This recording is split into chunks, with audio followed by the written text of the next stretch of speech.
Let labels hold us back. But as we saw in that presentation and in that survey, there is a large disconnect in terms of labels. What are stereotypes? What are acceptable for what women and men should be doing versus what they think they should be doing? There was a huge disconnect there. But there's some good news as well. Okay. There's more openness when it comes to social aspects. Okay, for women, I'm sure a lot of the men liked it when they said that the women now are open to paying the bill, half the time at least. But there was still a push in other aspects, most notably in areas of leadership, and connected to that, areas of education and in participation in government or places of influence. These are still the gaps that we need to address, and I think that maybe in the absence of education or as a supplement to education, we also need role models to show us how to do it, to show us how to lead the way, how to break through labels. And I'm going to talk to these women here and ask them to react to those survey results. But before I do that, this is an open conversation. So for those of you who have questions and comments, you can tweet them in with the hashtag WHIPIT. And our prod team will be able to pick that up and feed it to us here so we can answer them or react to them. First, I'm going to go to that survey result on education. 65% of Filipinos believe that it's more important for men to finish a university education. Feli, as president of and co-founder of the Chinese International School, let's talk about the impact of such a perception on empowerment and on us. Well, education really, also begins in the home. And I really think that there's such an ingrained stereotype or roles that we place our children into. Even I would be guilty of falling into that. The moment you find out you have a girl, you paint the room pink, you buy them dolls, you buy them cooking sets. You would never gift a 5-year-old, 7-year-old, daughter or if you attend a birthday party, I wouldn't buy a Nerf gun. I wouldn't buy a remote control helicopter. I wouldn't buy the DIY, plane set. So in a way, I think it begins with that education that we're feeding them as children. So we grow up with that, and that blends with such the cultural aspect in the Philippines, where again boys are given such importance. I have a lot of great girlfriends, and they feel less of a wife if they have, let's say, 3 girls, and they always have that look like, I have 3 girls. When someone asks, so how many children do you have? And they feel ashamed to admit that they don't have a boy. So it goes again with that cultural issue. And I think a third element that really shapes why we're seeing this figure is also because we are a matriarchal society. And being women, we are always giving, we're always sacrificing, we're the ones caring, we're the ones nurturing. And when push comes to shove, we'll say, okay, we'll let the man have it, because that is our programming as women. I'll share with you a little small incident with our son. He was, I think at that time, 6 years old, and then I have 2 younger daughters. And my husband came back once and had this huge bandage behind his leg, and he was explaining, and the kids were so shocked. He said, yeah, Dad came from, the emergency room. I was shooting, and, I made an error by not watching the reptile, and it bit me in my calf, and the cameraman wasn't so smart and started pulling the reptile which was a big mistake, and so the wound, the laceration became so big, and the wound was so deep. And he said, stop, don't pull the reptile. So finally the reptile let go, but there was just so much blood. They rushed him to the ER. He came home, he was hobbling, and there was a big bandage on his calf. And the kids all crowded around. This was dinner time, and my son goes, Dad, what happened to you? And the girls were like, Papa, are you okay? And they were all listening, and Dad started explaining. Then after 30 seconds, and the girls were like, oh, Papa, you have a boo-boo. Should we give it a kiss, you know? And my son, Jose, goes, so, you're okay, right? You're okay?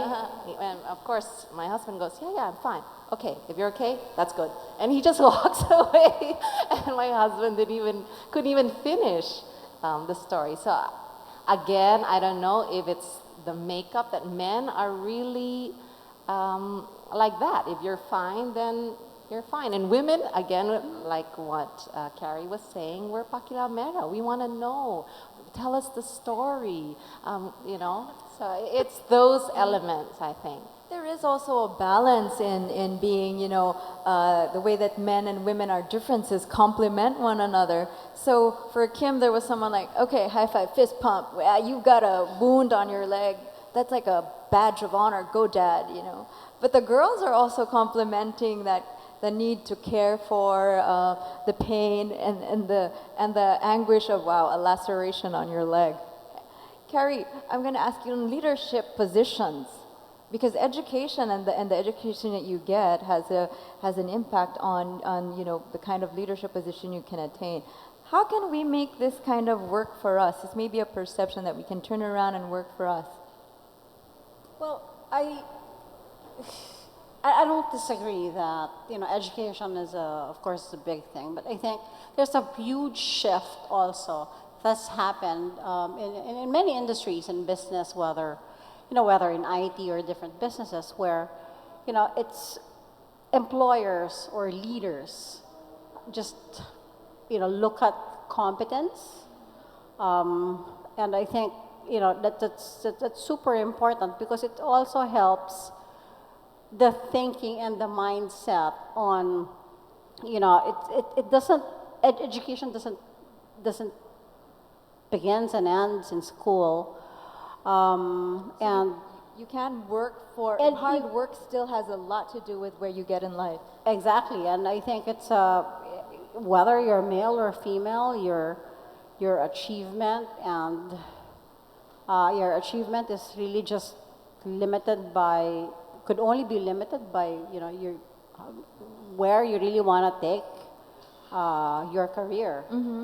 So, and it has nothing to do. A big part of it, I think, is it's the societal shift of perception that men and women are just, you know, are just equal. So education obviously matters, but I think in today's society, it's really about it's really about competence. Yeah, it's exactly also what you said in your Hall of Fame quote outside, where you say that as we move forward, gender becomes less important, but it's more about capacity and capability. Now, on that note, on the workplace, there was a finding that said 54% of women believe that women who work tend to be pushy. Okay, 2 points here. Ladies, is pushy a bad thing, or are we just being proactive and just getting things done? Well, I notice kasi in meetings, when we give our opinions, we're so opinionated daw, and sometimes, cool it, Sam, cool it. Pwede ba? Yung parang we have to tone down what we think. And is that the way to be a participant of a meeting? So it goes both ways. Sometimes it's positive, negative, but sometimes I do feel the sense that they do take it negatively, the guys, when you have so much in mind and you do share it. And pushy becomes aggressiveness, and aggression means negativity. But Natasha, pushy can be good, especially sometimes in your field. Yeah, absolutely. We're expected to be pushy. We won't get any stories if you're not pushy. And that's definitely something I've learned. You know, growing up, I never really felt like I was discriminated against because I was a woman. I think I'm lucky I grew up in a household of 5 women. But despite that, when I started working in this field, I realized that I really had to push to get there. It's very intimidating, especially when you're, like I was talking about my coverage in Macau with the boxing, with my boxing coverage, and it takes a lot of courage to be pushy sometimes. But the other thing, actually, we're talking about the advantages of these stereotypes, and I found myself reading more and pushing myself more because I wanted to make sure that I was in their level, you know, because you begin to believe when men treat you a certain way, you begin to believe it, especially when you're around that environment. And the good side, at least for me, was that I took that as a source or as a motivation or inspiration to keep pushing and to keep reading.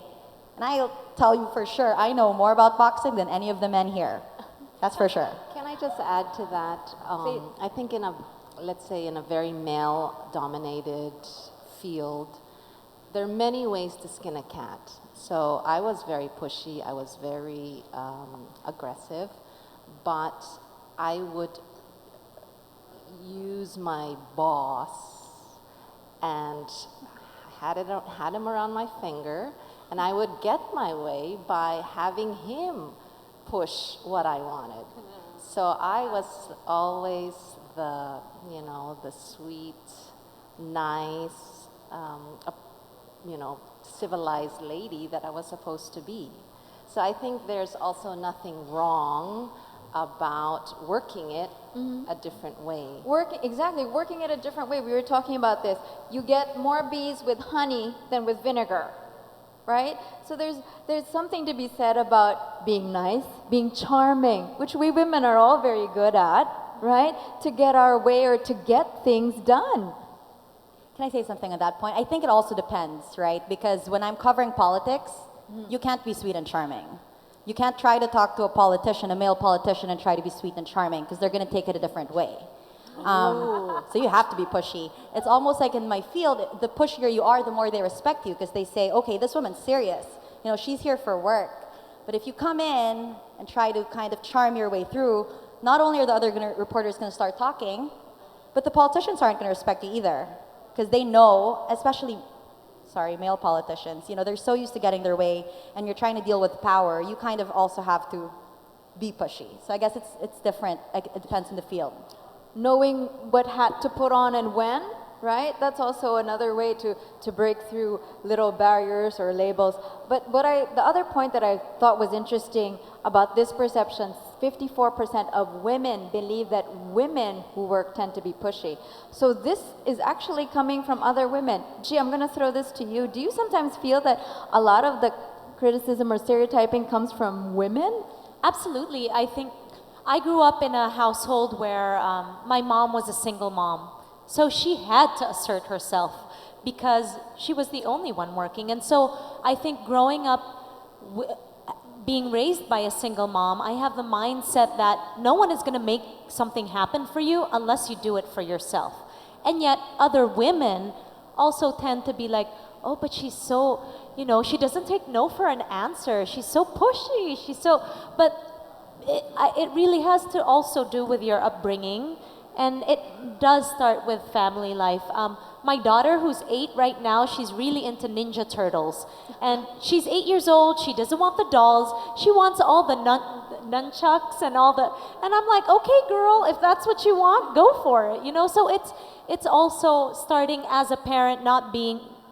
My son likes to wear pink, you know, and I'm like, okay, I guess it's cool. Go ahead, you know, because if they see you as a parent going, yeah, but that's too girly, or stop crying, you're being such a girl, then you're already, you know, set up that foundation in the future for them to look at that gender bias. So yes, it does start at the home, and being raised by people that teach you to be assertive will obviously rub off on you as you grow older. The change that we want to see starts with us, within ourselves, and also when we teach our friends, or even and our children. The other thing, this is what I wanted to bring up as well. 70% of men think that women need to downplay their personality to be accepted. And this one, we were talking about this backstage, and we had quite a discussion on this. And I was telling the ladies, and I'll share with the audience. Sometimes when I give a talk, very young girls will ask me, I have friends, guy friends, who tell me, I don't want a girl who's better than me. I don't want a girl who's smarter than me. And when I talk to them about empowerment, they ask me, is the price of that being successful but being alone? And Miss Anna, is it really going to be worth it? Well, I'm not exactly the poster girl for relationships when it comes to that. But I will ask the ladies here, we had an interesting discussion. Do we need to dumb ourselves down or to tone down our personalities to be accepted? I'm going to start with a little anecdote here. Kim is very open about saying that Feli was so out of his league. Okay? So out of his league. And he was very intimidated by her. But nonetheless, he set forth, such fortitude, set forth to conquer her heart by doing what? Taking her around Metro Manila in a Vespa. And that was, he said, the way he swept her off her feet. Literally, Metro Manila streets were never so romantic until I heard this story. So let's talk a little bit about that. In that context, that's also important to a lot of young women. We want to have it all. We want a family in whatever form that comes in. We want to have everything. Let's talk about the need. Do we need to downplay our personality? Well, it depends on the situation. I think for me, it has to come that you have to be who you are to really make a point. I mean, sometimes you really have to get out there and this is who I am as a person. You can't change me. Even if you're my husband or you're my community. This example of mingling. In my society, sometimes the borders are very clear. So women sit in a corner that's near a kitchen so that they're able to monitor the food and the in and outs of food, and the men are beside the entrance where they can entertain the men who come in. And those who speak are usually the males. And you would rarely find public speakers who are women. So I think the inspiration to be a person and asserting one's personality comes from my situation where there's clear segregation sometimes. So downplaying our personality, it's the situation, and I think my situation calls for asserting one's personality. You've been able to make that work for you. But do you scare off men, Natasha? Some people say it's impossible for a girl to be both beautiful and smart like you. Definitely, I think after college, or at least throughout college, I would, let's say I'd be out with my friends and I'd meet someone and they would say, oh, we'd have a great conversation, and then they'd be like, so what school do you go to? Oh, I go to Yale. Oh, what did you major in? Psychology. Oh, are you reading my mind? Oh, are you reading my mind? Do you know what I'm thinking? And it's just, what the heck? We were having a great conversation. Like, I'm sorry, I didn't go to Yale. I'm just kidding. I'm kidding. So for a while, actually, people would ask, we'd have a great conversation, and people would ask me where I went to school, and I'd say, oh, I went to the U.S. Oh, cool. What, you went to Yale? Okay. Do you So split for the a bill? while, yeah, do I split the bill? Yeah. I split the bill. Or I'll let you treat me, and then I'll treat you the next time. But yeah, for a while, I think I hid that, and I would say I went to a different school. I wouldn't mention it as much as I could. But now I embrace it, definitely. So there was definitely a time I was hiding that, though. Carrie, did you have to kind of downplay your personality to be accepted, or even just not to intimidate some men? Well, I guess I'm also fortunate that I've worked for companies in my life where diversity is a big thing. So women empowerment, and it's a cool thing. So have I ever need to downplay my personality? I think I have. Every day, I think it's not. Sorry, when I say I think I have, I'm conscious about it. But I guess it's whether you're a man or a woman, if the situation calls for it, you just have to do it. I mean, I don't think it's I don't think it's something to do with me being female.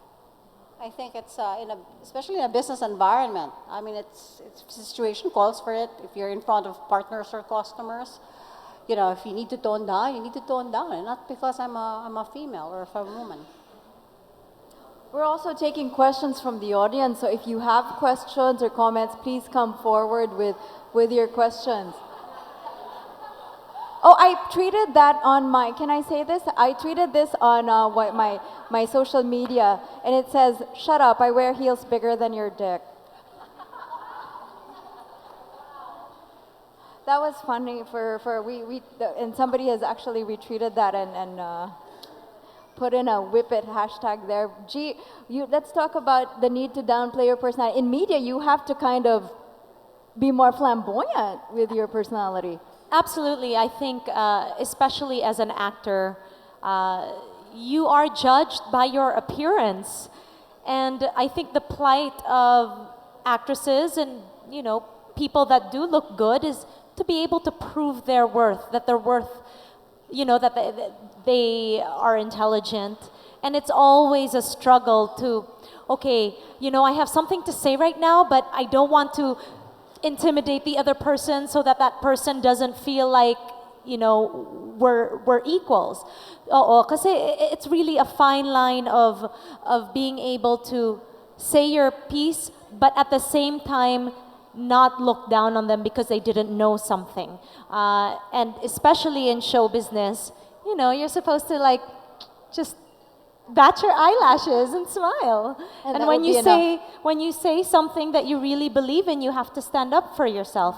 I'm a very big advocate of reproductive health, and I was there outside the Senate, you know, holding placards when they were discussing this whole thing, and across the street were a lot of males and older women going, artista yan, ano bang alam niyan? You know, so it's constantly trying to find a voice, especially being in entertainment, that it's not just superficial, that I have something to share. We started off on commenting on that study with that little anecdote about the Vespa and a romantic ride along the streets of Metro Manila, and I'm going to end with that by asking you, Feli, did you intimidate? I'm sure you intimidate a lot of men, but you guys out there who are intimidated, just look at this example of, you know, just setting your eyes on the goal. I have to say, I can relate with Natasha because when I was still single, and I was single for a very long time, I married late, I always had to downplay, you know, what firm I was working for, what school I went to, and a gentleman who I dated for a while said, you know, Fel, the problem with you is I don't know what I can offer you. I need a damsel in distress. And really, that never left my mind. And up to this day, I think, damsel in distress. And this was, you know, someone who was equally accomplished and successful, but for him to say that really stuck to my mind. Nonetheless, with Kim, I shared with Anna earlier that I never contradict Kim in public, and in public, he's the king. I am not I will not go against him. I just zip it if I know what's good for me, and I let him say it. And it's only when we go home, I'll say, you know, hon, you know, why did you do that, blah, blah, blah, blah, you know, even what you said is wrong, but I'll never correct him. And we have a great relationship. I mean, it doesn't bother me, really. And, you know, it's also his personality. He's Mr. Trivia King, right? So he knows everything. You wanted to say something, G? Even if my husband isn't a trivia king, I think most men think they know. They know everything. I don't know. And it seems to me that a man that is willing to say, oh, I didn't know that, is a rare occurrence, I think. We were talking about this and we said that, you know, sometimes the mood meter can be used on the husband can use the mood meter to check on his wife's mood as well. That would be quite useful in the home.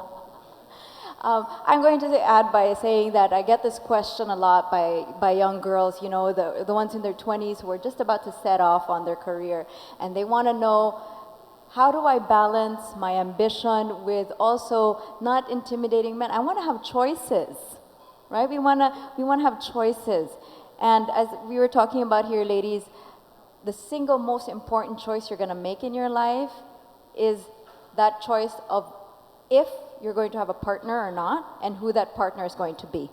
It is the single most important choice you're going to make in your life. So no slumming, ladies. We accept the love we think we deserve. We have to think of ourselves a certain way to be seen and valued a certain way. The way that we value ourselves sets the tone for how others value us, right? And I think on that note, I'm going to ask those of the ladies here for just their last words on how to whip it. We talked about how sometimes the biggest barriers and the biggest labels are those we set on ourselves.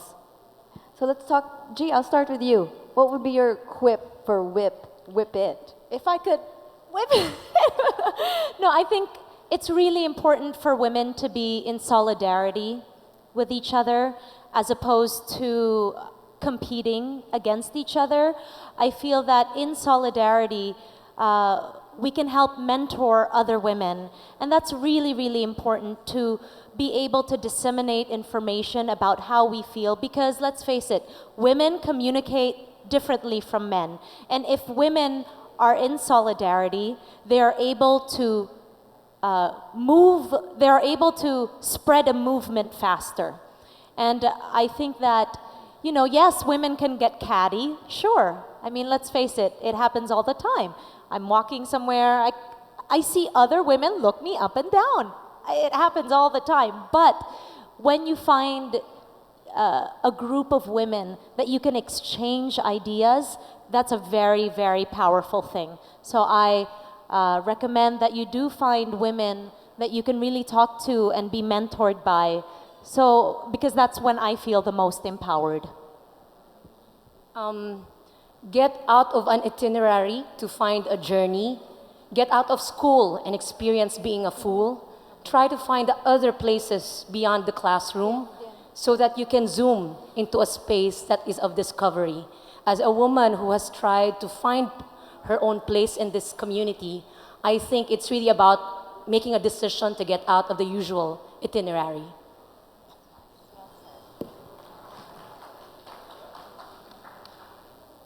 Those are two great messages. I completely agree about women and our being solidly behind each other. And I love how Sam phrased it, going out of the box, making a difference, and dreaming big and pursuing your passion. Adding to both ladies, I always tell my daughters, and you have to remember I'm a finance person, so I always tell them it's so important that you work after college and that you are financially independent. Because when you are financially independent, you can do whatever you want, and you don't have to ask your husband to buy you that whatever, whether you fancy, you know,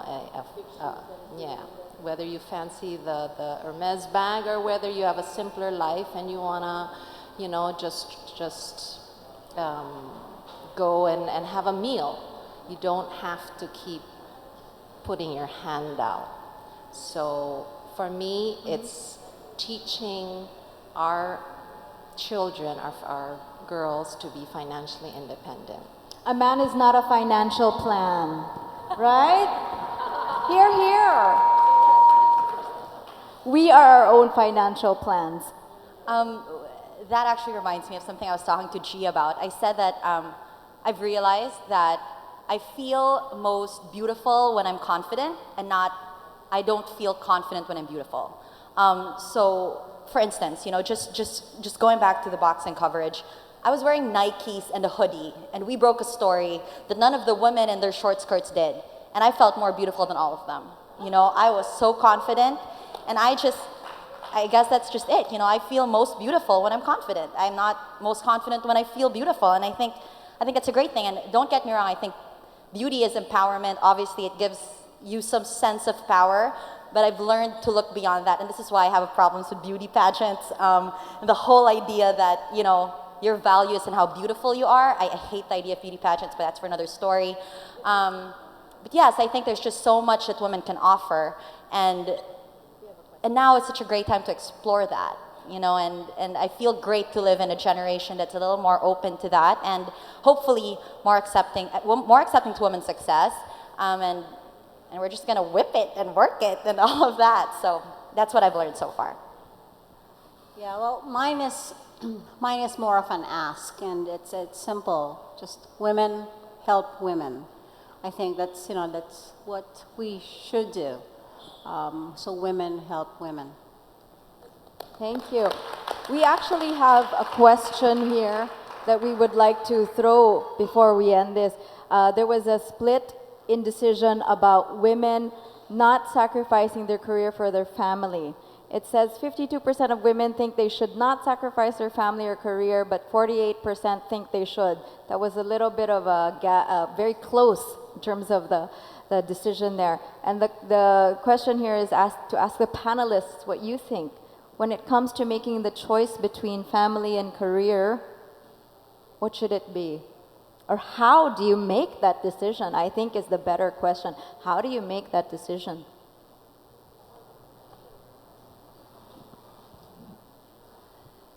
Carrie? You just decide to take both. I mean, you can. It could happen. I mean, it's it's like I've been wanting to comment on this about women are more pushy in the workplace. In fact, the first time when I first saw that, the first thing that came to my mind was, what about women at home? Are they more pushy at home? I think they're more pushy. I am more pushy at home than I am in the workplace. Because you gotta be. Sorry? You gotta be at home, more pushy. Yeah, you gotta be at home. So I think how you make that decision, it's well, I guess it's really a choice. I've always said, if you can have both, because you can, you really can. But if circumstances calls for it, I guess whatever that choice, it doesn't matter. There's nothing wrong being, choosing between a career and a family. There's no right or wrong decision here. There's nothing wrong choosing, there's absolutely nothing wrong being a mother, a child, or a daughter. There's a mother, a wife, or a daughter, rather. So there's absolutely nothing wrong with that. It can be done. So it can be done. I've done it. And a lot of other women, outstanding women, more outstanding than I'll ever be, have done it tenfold. Here's the role models, Carrie. Thank you. G? I remember a study that I read when I was at school about this, and they said that women that are in the workplace always have this guilt. Yes. It's ingrained in us, and I know Natasha talked about this because you majored in psychology. Evolutionary psychology, there's something that is, built in us women that wants to nurture, and there's always going to be that sort of guilt. But like I said earlier, being a hands-on mother, I was the first to wake, last to go to sleep. It is possible. It's possible to do it all if you have the supportive man behind you that is willing to sacrifice to make your dreams come true.